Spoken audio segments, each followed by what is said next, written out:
السلام علیکم ورحمۃ اللہ وبرکاتہ۔ الحمدللہ نحمدہ ونستعینہ ونستغفرہ ونؤمن بہ ونتوکل علیہ ونعوذ باللہ من شرور انفسنا ومن سیئات اعمالنا۔ قال اللہ تعالی فی القرآن المجید والفرقان الحمید، فاعوذ باللہ من الشیطان الرجیم، بسم اللہ الرحمن الرحیم۔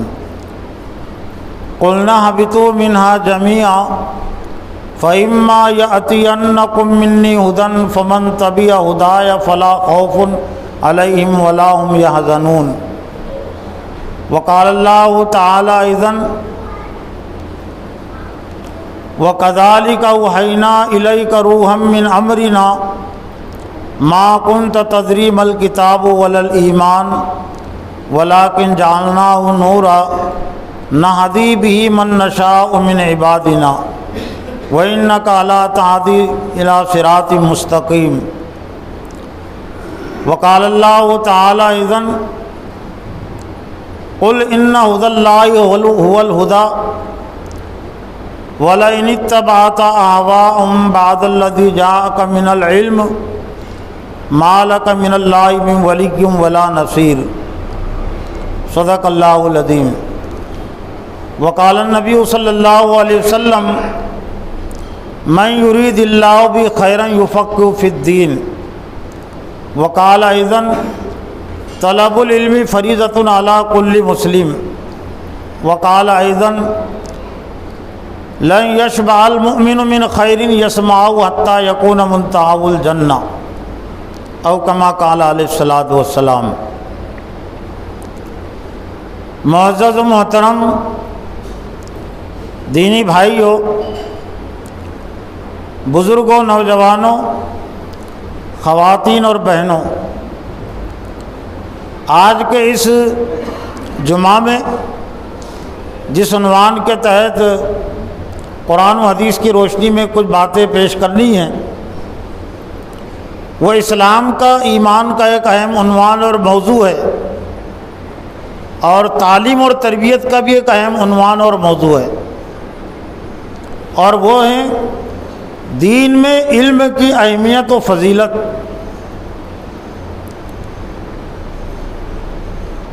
دین سے مراد ہے دین اسلام، ان الدین عند اللہ الاسلام، کہ اللہ کے نزدیک پسندیدہ دین وہ اسلام ہے۔ وَمَن يَبْتَغِ غَيْرَ الْإِسْلَامِ دِينًا فَلَن يُقْبَلَ مِنْهُ وَهُوَ فِي الْآخِرَةِ مِنَ الْخَاسِرِينَ۔ اور جو اسلام کے علاوہ دوسرا دین یعنی دوسرا طریقہ اختیار کرے گا تو ہرگز وہ قبول نہیں کیا جائے گا، اور آخرت میں وہ نقصان اٹھانے والوں میں سے ہوگا۔ تو دین کے معنی طریقے زندگی، ضابطے زندگی، دستور زندگی، اور زندگی کے شعبوں کا جو آغاز ہوتا ہے وہ عقائد سے ہوتا ہے، وہ نظریے اور فکر سے ہوتا ہے۔ تو اس حوالے سے بھی ایک مومن پر ذمہ داری ہے کہ وہ یہ جانے، معلوم کرے کہ صحیح عقیدہ کیا ہے، صحیح نظریہ کیا ہے، اور پھر زندگی کا ایک اہم حصہ وہ اس کے عمل سے تعلق رکھتا ہے، عبادات سے تعلق رکھتا ہے، اور پھر اعمال کے بہت سارے شعبے ہیں۔ تو لفظ دین کے ساتھ ہی علم کی اہمیت بھی خود بخود سامنے آ جاتی ہے، ذہن میں آ جاتی ہے، اور آ جانا چاہیے۔ اس لیے کہ کوئی بھی طریقہ، کوئی بھی دستور زندگی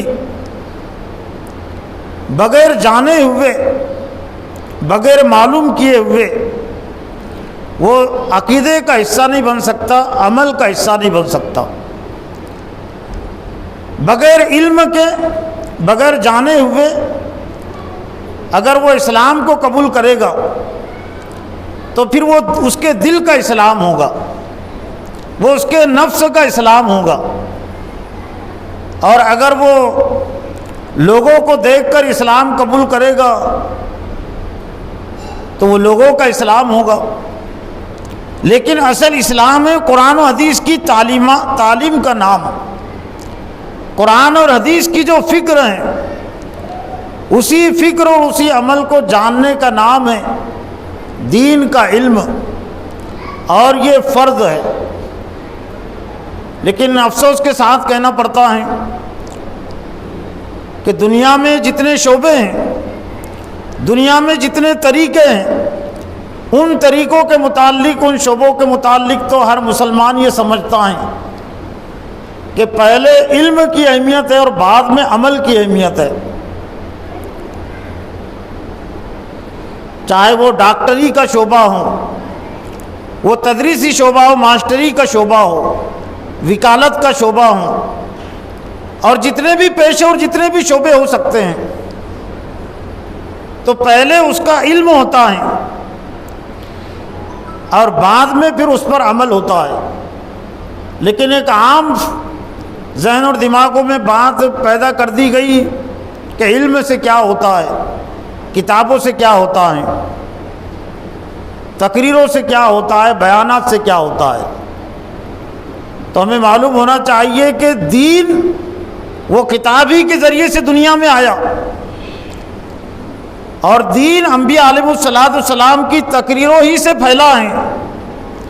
انبیاء علیہ السلام تقریریں کرتے تھے، بیانات ہی کرتے تھے، وہ اللہ کے کلام کو لوگوں کو سناتے تھے، سمجھاتے تھے۔ تو اسلام پہلے علم کا نام ہے اور بعد میں عمل کا نام ہے۔ اور اگر پہلے عمل کو رکھا جائے تو پھر وہ جہالت پر عمل ہوتا ہے۔ تو جس طرح سے دنیا کے تمام شعبوں میں پہلے علم ہے اور بعد میں عمل ہے، تو اسلام میں بھی یہی ترتیب ہے۔ بغیر علم کے کسی بھی میدان میں، کوئی بھی شعبے میں کوئی صحیح کارکردگی پیش نہیں کر سکتا۔ تو اسلام میں بھی سب سے پہلے علم ہے، اور یہ اس وقت اللہ تعالیٰ نے وعدے کر دیا تھا۔ ہدایت کے علم کی اہمیت، قرآن کے علم کی اہمیت، جب حضرت آدم علیہ السلام ابھی آسمان پر تھے۔ سورہ بقرہ کے 4 رکوع میں اللہ تعالیٰ نے حضرت آدم اور حضرت حوا کو زمین پر بھیجنے کا تذکرہ کیا۔ قلنا اہبطوا منہا جمیعا، اللہ نے فرمایا کہ یہاں سے اتر جاؤ۔ فَإِمَّا يَأْتِيَنَّكُم مِّنِّي هُدًى فَمَن تَبِعَ هُدَايَ فَلَا خَوْفٌ عَلَيْهِمْ وَلَا هُمْ يَحْزَنُونَ، میری جانب سے ہدایت آئے گی تو جو اس ہدایت کی اتباع اور پیروی کرے گا اس پر کوئی ڈر اور خوف نہیں ہوگا۔ علم ہدایت ایک ہے، علم اشیاء، چیزوں کا علم۔ اس کے لیے تو وہی ضروری نہیں ہے۔ علم اشیاء، چیزوں کا علم، وہ حضرت آدم علیہ السلام کی فطرت میں رکھ دیا گیا۔ اور سورہ بقرہ کے 4 رکوع کے شروع میں جس علم کا تذکرہ ہے وہ وہی علم ہے کہ وہ علم آدم الاسماء کلھا۔ اللہ تعالیٰ نے حضرت آدم علیہ السلام کو تمام چیزوں کا علم دے دیا، ان کی فطرت میں رکھ دیا۔ ضروریات زندگی کا علم، کہ ضروریات زندگی سے متعلق جتنی چیزیں آج تک ایجاد ہوئی ہے اور قیامت تک ایجاد ہوں گی، ان تمام ایجادات کا علم حضرت آدم علیہ السلام کی فطرت میں، ان کی ذات میں رکھ دیا گیا تھا۔ اور وہی چونکہ انسانوں کا تعلق حضرت آدم علیہ السلام سے، انسانوں کی میموری کے دماغ کا تعلق، پیدائش کا تعلق وہ حضرت آدم علیہ السلام سے جڑتا ہے، اس لیے یہ صلاحیتیں منقسم ہو رہی ہے، تقسیم ہو رہی ہے۔ لیکن علم الاشیاء کی بنیاد پر کوئی شیطان کے مکر و فریب سے نہیں بچ سکتا۔ جنت میں حضرت آدم اور حضرت حوا کو رکھے جانے کا جو تذکرہ ہے وہ اس کے بعد کا ہے، لیکن بڑی آسانی کے ساتھ شیطان نے حضرت آدم اور حضرت حوا کو بہکا دیا۔ هل ادلک علی شجرۃ الخلد وملک لا یبلی، کیا میں تمہیں وہ درخت بتاؤں کہ اگر تم نے اس کو کھا لیا تو تمہاری بادشاہت کبھی ختم نہیں ہوگی اور تم یہاں سے کبھی نہیں نکل سکو گے، یعنی جنت سے۔ علم ہدایت حضرت آدم علیہ السلام کو اس زمین پر دیا گیا۔ علم الاشیاء کی بنیاد پر، چیزوں کی علموں کی بنیاد پر شیطان کے مکر و فریب سے بچنے کی ضمانت نہیں ہے، اور کوئی اللہ کی رضا اور خوشنودی پا نہیں سکتا۔ یہ علم الاشیاء کافروں کو بھی ہے، نافرمانوں کو بھی ہے۔ چیزوں کا علم، یہ پنکھے بنانے کا علم، ریل بنانے کا علم، کمپیوٹر چلانے کا علم، اس کے لیے ایمان شرط نہیں ہے، اس کے لیے مسلم ہونا بھی شرط نہیں ہے، لیکن یہ کافی نہیں ہے۔ وہ علم ہدایت اللہ تعالیٰ نے اس کو کتابوں کے ذریعے سے دنیا میں نازل کیا۔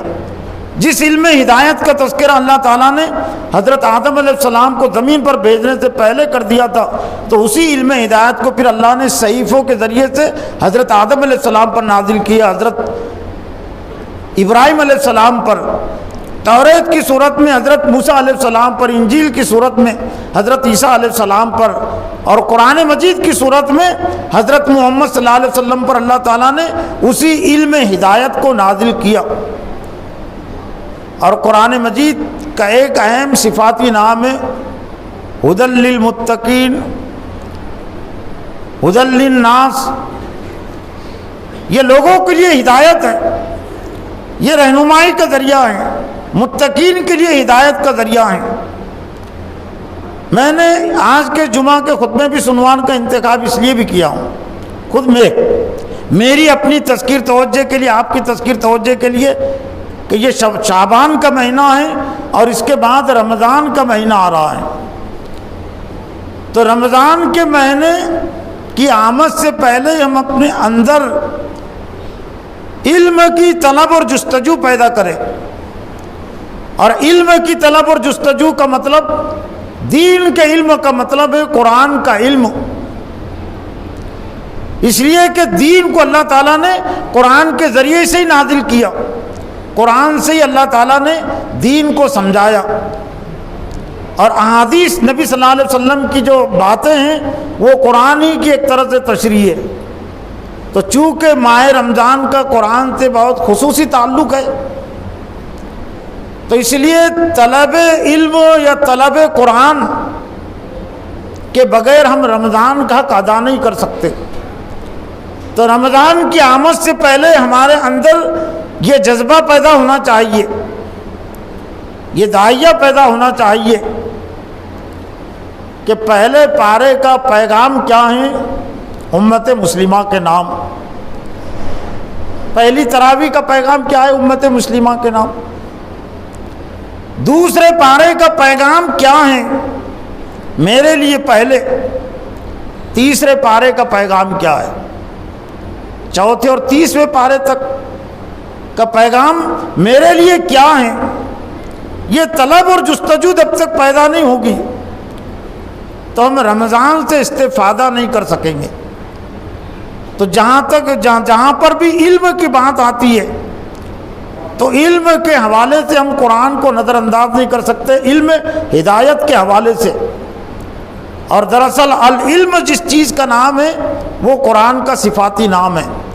قل ان ھدی اللہ ھو الھدی، سورہ بقرہ میں اللہ تعالیٰ فرما کے کہہ دیجئے کہ ہدایت وہ اللہ ہی کی طرف سے ہے۔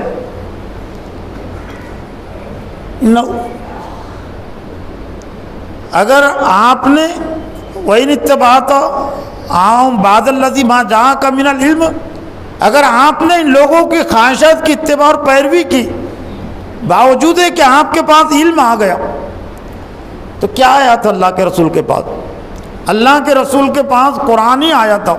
تو العلم قرآن مجید کا صفاتی نام ہے، اور یہی بات ہے سورہ آل عمران میں جو کہی گئی فمن حاجک فی من بعد ما جاءک من العلم، اگر یہ آپ سے حجت کرے، جھگڑا کرے، عیسائیوں کی طرف اشارہ، عیسائیوں کا ایک وفد حضور صلی اللہ علیہ وسلم کے پاس آیا تھا اور اس نے حضرت عیسیٰ علیہ السلام کی پیدائش کے حوالے سے کچھ حجت کی تھی، تو اللہ تعالیٰ نے فرمایا کہ اگر آپ سے حجت کرے، جھگڑا کرے، باوجود ہے کہ آپ کے پاس علم آ گیا، تو قرآن مجید آپ کے پاس آیا تھا، تو قرآن مجید کو ایک طرح سے اللہ نے علم قرار دیا، اور اسی مناسبت سے فرما کہ طلب العلم فریضۃ علی کل مسلم، علم کا طلب کرنا ہر مسلمان پر فرض ہے۔ تو طلب علم کا دوسرا نام ہے طلب قرآن، دین کے علم کا دوسرا نام ہے قرآن کا علم۔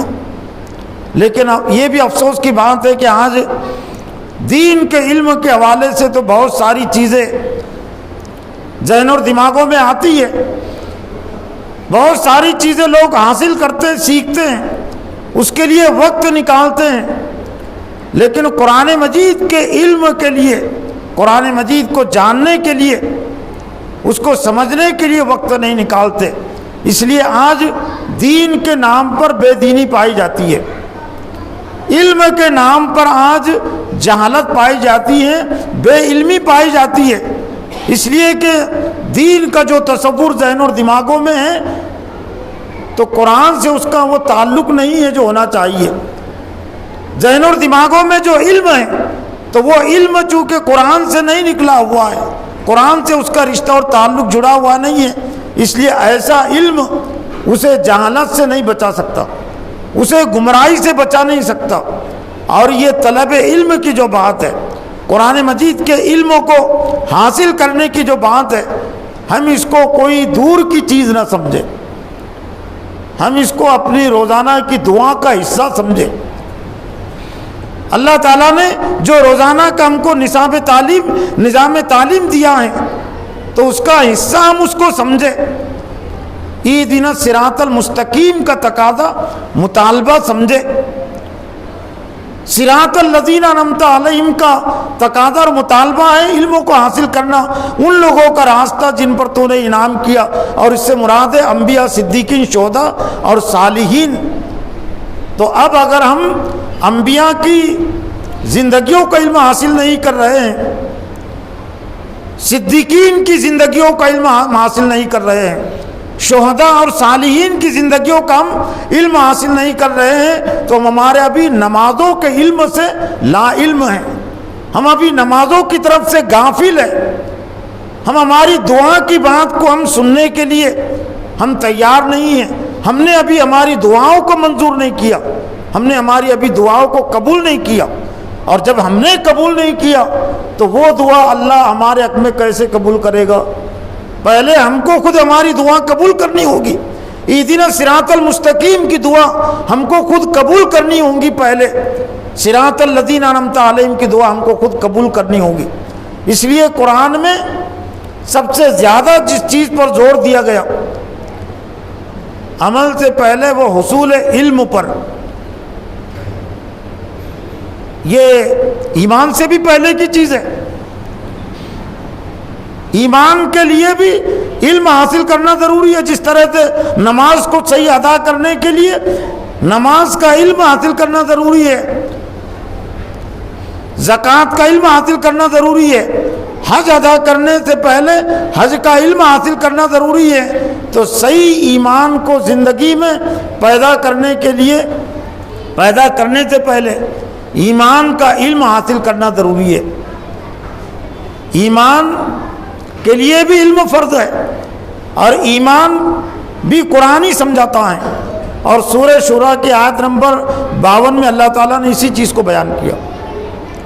آج ایک خیال لوگوں کو ذہن اور دماغوں میں یہ بھی ہے کہ پہلے ایمان بعد میں قرآن، یہ غلط بات ہے، یہ قرآن و حدیث سے ٹکرانے والی بات ہے، حضور صلی اللہ علیہ وسلم کی زندگی سے ٹکرانے والی بات ہے، صحابہ اکرام کی زندگیوں سے ٹکرانے والی بات ہے۔ حضور صلی اللہ علیہ وسلم پر اللہ تعالیٰ نے کیا چیز نازل کی؟ 40 سال تک آپ قرآن مجید کے نزول سے پہلے دنیا میں رہے، تو کیا آپ نے کسی کو ایمان کی دعوت دی؟ اور اگر پہلے سے آپ کو معلوم تھا آپ نہیں دعوت دیتے تو پھر تو آپ پر خیانت کا الزام آتا، حق کو چھپانے کا علم آتا، لیکن آپ خود اندر ہی اندر کرتے تھے، پریشان ہوتے تھے کہ یہ جہالت میں کیسے دور کروں، یہ شرک میں کیسے دور کروں۔ وَوَجَدَكَ ضَالًّا فَهَدَىٰ، ہم نے آپ کو ناواقف راہ پایا، ہم نے آپ کو ہدایت دی۔ الم نشرح لک صدرک ووضعنا عنک وزرک، کیا ہم نے آپ کے لیے آپ کے سینے کو کھول نہیں دیا اور آپ کی پیٹھ پر جو بوجھ نہیں ہٹا دیا جو آپ کی پیٹھ کو توڑے جا رہا تھا۔ تو قرآن مجید کے ذریعے سے، اقرا بسم ربک الذی کے ذریعے سے حضرت محمد صلی اللہ علیہ وسلم کی نبوت کا آغاز ہوا، آپ کی دعوت کا آغاز ہوا۔ قرآن مجید کی یہ پہلی وحی ہے جہاں سے آپ کو باضابطہ نبی بنایا گیا اور نبوت کی ذمہ داریاں آپ پر ڈالی گئی۔ تو یہ کہنا چاہیے کہ اللہ تعالیٰ نے حضرت محمد صلی اللہ علیہ وسلم کو قرآن کے ذریعے سے ایمان سکھایا، سمجھایا۔ یہ کہنا چاہیے کہ حضرت محمد صلی اللہ علیہ وسلم نے قرآن کے ذریعے سے ایمان کو سیکھا، سمجھا، اور قرآن ہی ایمان کو سمجھانے والی کتاب، سکھانے والی کتاب وہ اللہ کا کلام قرآن مجید ہی ہے۔ وَكَذَلِكَ أَوْحَيْنَا إِلَيْكَ رُوحًا مِّنْ أَمْرِنَا مَا كُنْتَ تَدْرِي مَا الْكِتَابُ وَلَا الْإِيمَانُ، اے محمد صلی اللہ علیہ وسلم، ہم نے آپ کی طرف وحی کی، ما کنت تدری مل کتاب ولا الایمان، آپ نہیں جانتے تھے کہ کتاب کیا اور ایمان کیا ہے۔ بات چھوٹی نہیں رہی نا۔ جو معلم انسانیت ہے، جن پر قرآن نازل ہوا، تو اللہ تعالیٰ نے آپ کو خطاب کر کے کہا کہ ما کنت تدری مل کتاب ولا الایمان، بہت گہرے علم میں جانے کی ضرورت نہیں ہے، بہت وسیع علم میں جانے کی ضرورت نہیں ہے۔ وہ سورہ شورى کی آیت نمبر 52 کا کوئی بھی ترجمہ اٹھا کر دیکھ لیجئے کہ آپ نہیں جانتے تھے کہ کتاب کیا ہے، ایمان کیا ہے۔ تو جب حضور صلی اللہ علیہ وسلم نہیں جانتے تھے قرآن مجید کے بغیر ایمان، اور قرآن کے ذریعے سے آپ کو ایمان دیا گیا، ایمان سمجھایا گیا، تو ہم امت کو قرآن کے بغیر کیسے ایمان سکھا سکتے ہیں اور کیسے بھی ایمان سمجھا سکتے ہیں؟ یہی وجہ ہے کہ دور مکی جو ایک طرح سے ایمانی دعوت کا دور ہے، ایمان کو بنانے کا دور بھی ہم کہہ سکتے ہیں، تو اس میں زیادہ تر قرآن مجید نازل ہوا۔ قرآن مجید کا 75% حصہ وہ دور مکی میں نازل ہوا۔ دور مکی میں جو اصل کام تھا حضور صلی اللہ علیہ وسلم کا اور صحابہ کرام کا، وہ قرآن مجید کے پڑھنے پڑھانے کے علاوہ، سننے سنانے کے علاوہ، عمل کرنے کے علاوہ اور کوئی کام نہیں تھا۔ یہ اللہ کی راہ میں جنگ اور بہت سارے کام ہیں، وہ تو مدری دور میں فرض ہوئے۔ وَإِنَّ الَّذِي فَرَضَ عَلَيْكَ الْقُرْآنَ لَرَادُّكَ إِلَىٰ مَعَادٍ، وہی وہ ذات جس نے آپ پر قرآن مجید کو فرض قرار دیا۔ لیکن ہم کو تو ابھی صرف اتنا ہی معلوم ہے کہ نماز فرض ہے، روزہ فرض ہے، زکوٰۃ فرض ہے، نہیں، قرآن بھی فرض ہے۔ وَإِنَّ الَّذِي فَرَضَ عَلَيْكَ الْقُرْآنَ، ہم نے آپ پر قرآن کو فرض قرار دیا، اور اسی مناسبت سے پوری امت پر قرآن مجید فرض ہے۔ علم کا فرض ہونے کا مطلب قرآن کا فرض ہونا ہے، اس لیے کہ قرآن ہی کا علم کا دوسرا نام ہے قرآن مجید۔ لیکن آج ہماری عبادتوں کا جو تعلق ہے وہ قرآن سے کم ہو گیا، کم سے کم تر ہو گیا، اس لیے عبادتوں میں جان باقی نہیں رہی۔ نماز میں جو جان پیدا ہوتی ہے، روزوں میں جو جان پیدا ہوتی ہے، ایمان میں جو جان پیدا ہوتی ہے، اور زندگی کے تمام اعمال میں جو جان پیدا ہوتی ہے، وہ قرآن کے علم کے ذریعے سے، قرآن کی فکر کے ذریعے سے وہ جان پیدا ہوتی ہے ایمان میں بھی، تب وہ ایمان پھر مضبوط ہوتا ہے۔ قرآن مجید کی جو 114 صورتیں ہیں، تو 86 صورتیں دور مکی میں نازل ہوئی۔ دور مکی کو عام طور سے ایسے انداز میں لوگ پیش کرتے ہیں، سمجھتے ہیں کہ گویا کہ اس میں قرآن تھا ہی نہیں۔ زیادہ قرآن مجید دور مکی میں تھا، اور زیادہ کام اسی کا تھا۔ دار ارقم میں اسی کی تعلیم ہوتی تھی، اور یہی قرآن مجید کو سن کر صحابہ کرام ایمان میں داخل ہوئے۔ تو یہ کہنا چاہیے کہ صحابہ کرام نے قرآن سن کر ایمان قبول کیا، صحابہ کرام نے قرآن پر عمل کیا اور قرآن کو دوسروں تک پہنچایا۔ اس لیے سب سے زیادہ زور اور سب سے زیادہ فضیلت قرآن میں بھی اور احادیث میں بھی وہ طلب علم ہی کی بیان کی گئی ہے۔ حضور صلی اللہ علیہ وسلم نے فرمایا من یرید اللہ بہ خیرا یفقہہ فی الدین، اللہ جس کے ساتھ بھلائی کا ارادہ کرتا ہے اس کو دین کی سمجھ بوجھ عطا کرتا ہے۔ دین کا فہم مطلب قرآن کا فہم، تفقہ بہت اہم چیز ہے۔ دین کی سرسری علموں کو تفقہ نہیں کہتے، اس لیے امام ابو حنیفہ، امام شافعی، امام مالک رحمۃ اللہ علیہ کو حالانکہ عالم بھی تھے وہ، لیکن ان کو عالم نہیں کہا جاتا، ان کو فقیہ کہا جاتا ہے۔ فقیہ تھے، اور فقیہ کی جمع ہے فقہائے کرام۔ امام ابو حنیفہ کا شمار چاروں ائمہ کا شمار فقہاء میں ہوتا ہے۔ کیوں فقہاء میں ہوتا ہے؟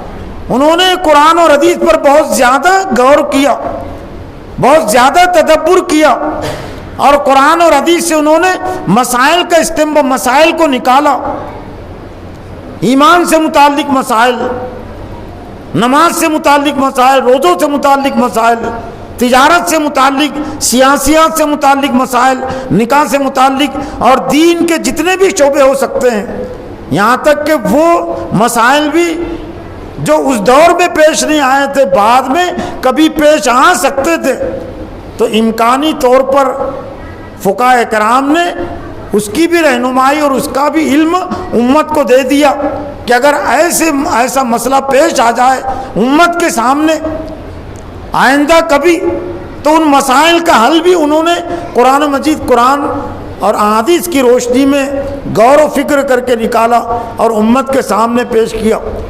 تو من یرید اللہ بہ خیرا یفقہہ فی الدین، اللہ جس کے ساتھ بھلائی کا ارادہ کرتا ہے اس کو دین کی سمجھ بوجھ عطا کرتا ہے۔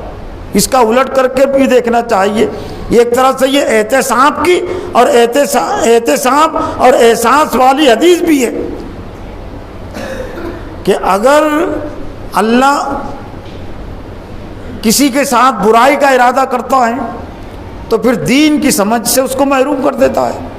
یہی ہوگا نا الٹا مطلب، اللہ جس کے ساتھ بھلائی کا ارادہ کرتا ہے اس کو دین کی سمجھ بوجھ عطا کرتا ہے، لیکن اگر اللہ نے کسی کے ساتھ برائی کا ارادہ کر لیا تو دین کی سمجھ سے اس کو محروم کر دیتا ہے۔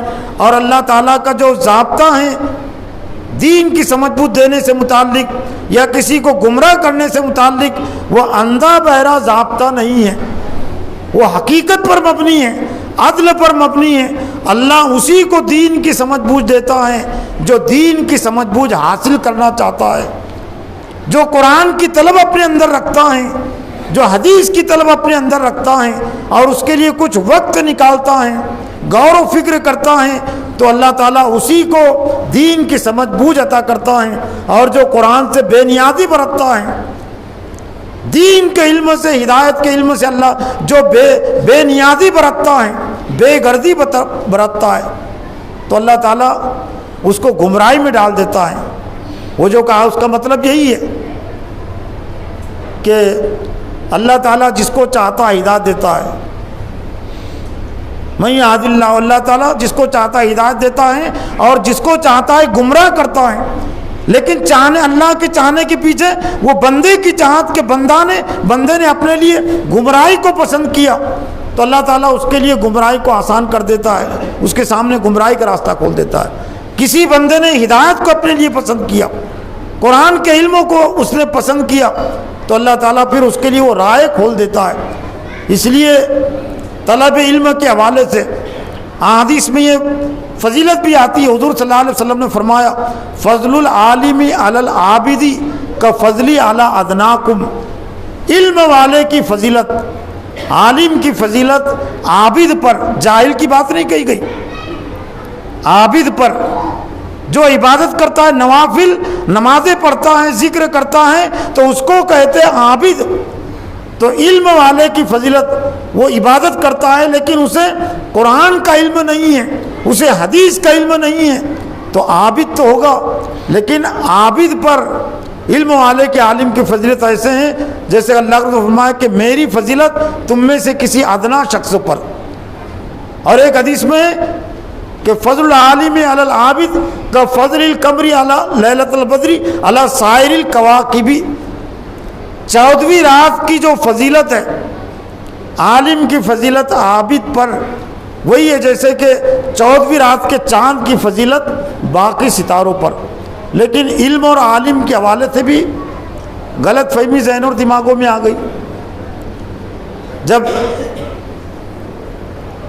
عالم کا لفظ ہم بولتے سنتے ہیں تو ذہن صرف جاتا ہے مدارس کی طرف اور مدارس کے ڈگریوں کی طرف.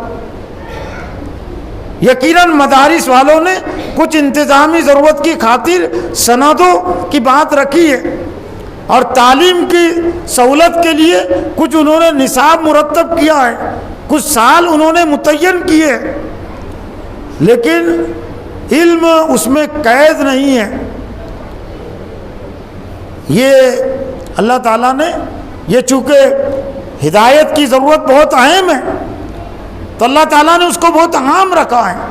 یہ تو ایک نظم کے طور پر کچھ سہولت کے لیے کچھ دینی ادارے قائم ہوئے ہیں اور وہ کچھ سندیں بھی جاری کرتے تاکہ کوئی علم کے نام پر کسی کو گمراہ نہ کرے. لیکن علم کی طلب اور علم کا جو فریضہ ہے وہ مدارس کے علاوہ بھی حاصل کیا جا سکتا ہے. اس کے مختلف ذرائع اللہ تعالیٰ نے ہر دور میں رکھے.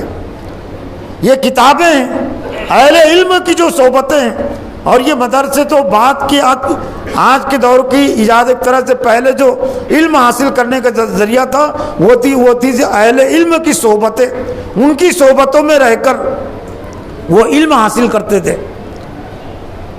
وہ ان کی صحبت میں رہ کر ان کی سرپرستی میں رہ کر علم حاصل کرتے تھے اور جن کو پڑھنا آتا تھا وہ کتابوں کے ذریعے سے علم حاصل کرتے تھے. تو اس کا ایک نقصان یہ ہوا، کچھ فائدہ اگر اس کا ہوا کہ اب ہر ایک کے لیے آسان نہیں رہا کہ علم کے نام پر قرآن کے نام پر گمراہ کر دینا، اس لیے لوگ پوچھیں گے تم نے حاصل کیا یا نہیں کیا. کچھ حد تک تو فائدہ ہوا لیکن ایک اس کا ایک بڑا نقصان یہ بھی ہوا کہ لوگ مطمئن ہو گئے اپنی بے علمی پر، جہالت پر. کیوں؟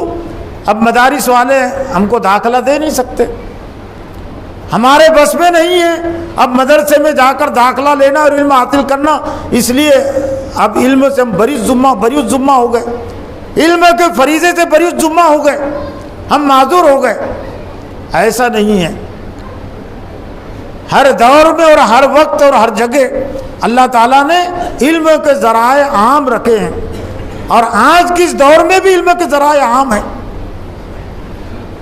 ہر موضوع پر کتابیں موجود ہیں، ہر موضوع کو جاننے والے معاشرے موجود ہیں، صرف وہ طلب کی ضرورت ہے. اس لیے علم کی طلب اہل ایمان میں پیدا ہو تو حضور صلی اللہ علیہ وسلم نے ایک حدیث میں حضرت ابو ذر رضی اللہ تعالیٰ عنہ کو خطاب کر کے آپ نے فرمایا کہ یا ابا ذر لان تغدو فتعلم آیت من کتاب اللہ تعالیٰ خیر لک من ان تصلی 100 رکعۃ.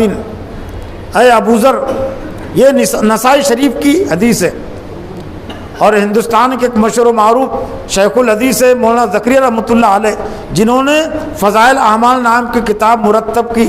تو قرآن کا جو عنوان اور باب ہے تو اس کے صفحہ نمبر 48 پر مولانا زکریا رحمۃ اللہ علیہ نے اس حدیث کو نقل کیا ہے. وہ حدیث کیا ہے؟ بہت اہم ہے. اور میں نے یہ تذکرہ اس لیے بھی کیا فضائل اعمال کی کتاب کا تاکہ جو لوگ فضائل اعمال کو اہمیت دیتے، پڑھتے، اس سے محبت کرتے ہیں، ان کے اندر بھی علم کی طلب اور جستجو پیدا ہو.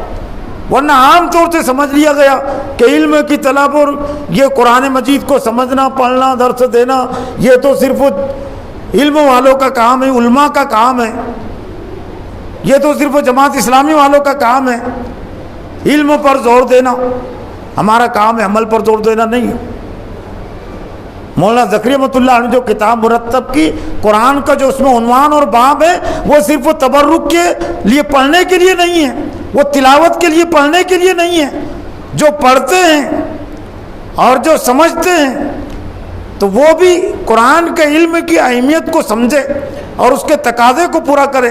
تو حضور صلی اللہ علیہ وسلم نے حضرت ابو ذر کو خطاب کر کے کہا کہ اے ابو ذر، تو کسی دن قرآن مجید کی ایک آیت کا علم حاصل کرے، خیر لک من ان تصلی 100 رکعۃ، تیرے لیے 100 رکعت پڑھنے سے بہتر ہے. 100 رکعت نفل پڑھنے سے بہتر ہے قرآن مجید کی ایک آیت کا علم، قرآن مجید کی ایک آیت کا ترجمہ پڑھنا۔ اگر پڑھنا آتا ہے اور اگر پڑھنا نہیں آتا ہے تو پھر کسی پڑھنے والے سے سننا، یہ 100 رکعتوں کے پڑھنے سے بہتر ہے۔ ایک آیت کا علم میں جاننے کا مفہوم ہے، جاننے کا تقاضا ہے۔ ایک آیت قرآن مجید کی ایک آیت کا علم، پہلا علم کا پہلا تقاضا تو یہ ہے کہ قرآن مجید کی ہم زبان کو بھی سمجھنے کی کوشش کریں، لیکن اگر اس کے لیے وقت نہیں ہے تو آخری درجہ جو ترجمے کیے گئے ہیں ہماری زبان میں، یہ صرف غیر مسلموں کے لیے نہیں کیے گئے، غیر مسلموں کے لیے ترجمے کیے گئے، کہہ سکتے ہیں کہ ہندی کے ترجمے، مراٹھی کے ترجمے، انگریزی کے ترجمے، یہ کہہ سکتے ہیں غیر مسلموں کے لیے کیے گئے، ہندوؤں کے لیے کیے گئے، لیکن اردو کے ترجمے اور تفسیریں کس کے لیے کی گئی؟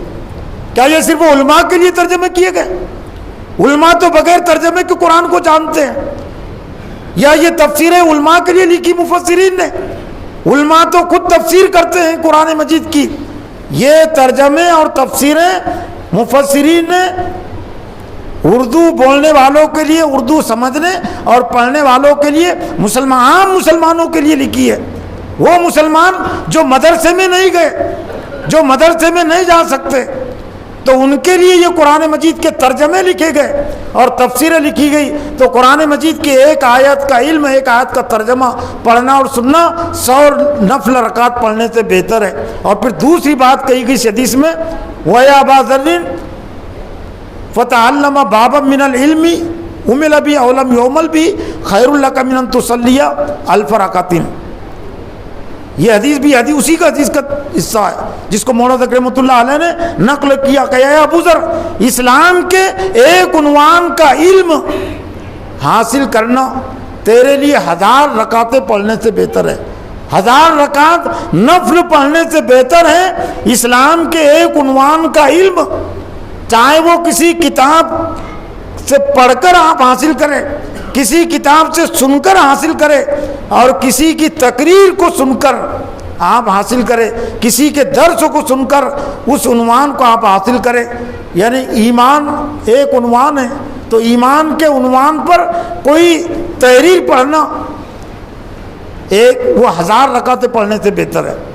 نماز کے عنوان پر، طلاق کے عنوان پر، اسلامی سیاست کے عنوان پر، غیر اسلامی سیاست کے عنوان پر ایک عنوان کا علم 1000 رکعتیں پڑھنے سے بہتر ہے۔ اور 1000 رکعتیں پڑھنے کے لیے کم از کم 25 گھنٹے لگتے ہیں۔